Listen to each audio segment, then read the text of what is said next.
So you were saying that you had a fairly successful tour of America. So are you saying, because we were talking about money, you didn't come away with that with squillions in the bank either? Oh no, not at all. So it was just absolutely touch and go. And you see even music fans online saying, "Oh, look, let's get over it. This is the new model. People are getting music cheap, and you should be happy that it's getting out there." Well, no, from our point of view, nothing's changed. It still costs an awful lot to buy the equipment, Yep.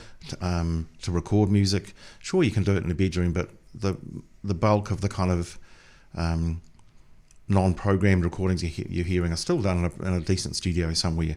It costs accommodation. All those costs are there, and all of a sudden, your remuneration is pretty much non-existent. So how do you pay the bills? Like, have you got a mortgage and rates and all that kind of stuff? I've been paying my first mortgage for the last few years. And So how do you pay the bills? Where does that money come from? Well, obviously that gets a bit private. Okay, sure. But it's very close, and that's with royalties. And But I guess what I'm asking, without getting into your business, is that they come from your music? Is that where you pay your bills from? Oh yeah. And so that's enough to pay your bills, but you're living, as you just said, without taking on a subscription. It still sounds like you're living sort of, maybe not month to month, but certainly close to the bone. Well, worse than that, because the point is, because I've still got I've cured of hepatitis C, Mm-hmm. but my liver is still, the function on 20%. We're still finding out what that actually means.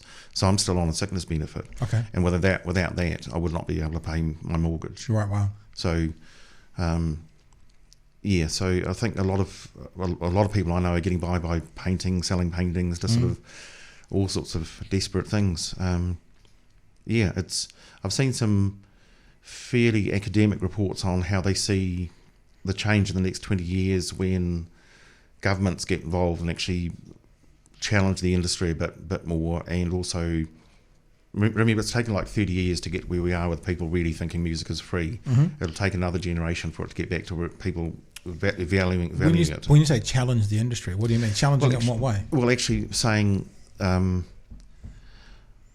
of writing into a law that there must be some sort of better payment structure for like any other kind of employment situation. It's not enough to be paying people 0.0003 of a cent per whatever and making billions off it. I had a friend who worked in copyright in the UK. I don't know if this eventually happened, but there was I don't know how it would relate quite to music, but there was talk for a while in this office. This was like an official copyright office in the UK, probably a government agency, about a piece of artwork, so a painting or a sculpture or a physical piece of artwork. Every time it was sold, the artist getting a kickback from that every single time. I mean, you think about that, the painting gets sold once and then they get their payment and that's it. But there was this idea floated that when you sell it, there is a royalty that goes back to the artist each time as well, which I thought was interesting. It is. I really can't see how it could be policed, but you can understand why within 100 years an artist may go from typically not selling anything during their life to their work being worth millions. Oh well, also the number that they die penniless and then they're worth millions afterwards. Well, that's what I mean. And their family should be getting something back from the same as anybody else who's worked hard at a career, hoping to support their family. But in terms of how that's going to be, what would be a fair model? I mean, I'm thinking about New Zealand music scene. I know a few people who are doing fairly well in the New Zealand music scene, but not many of them seem to be surviving just off their music. They're doing a bit of teaching on the side, or they're writing radio jingles, which is still their music, but not their recorded. Even people who have won Silver Scrolls and that, still working, doing jingles and stuff on the side to bring a bit more money in.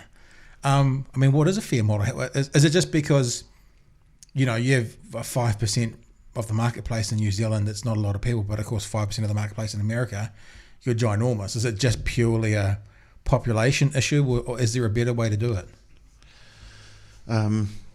Obviously the population and isolation here is a major factor. That's what I mean about you can be based in the Northern Hemisphere, your market is right there, you just jump in a van and you can go and earn that night. But it's very different here, and I've got no answers. I don't see I know that if I was starting out now, I would certainly be looking at having to have another career running alongside.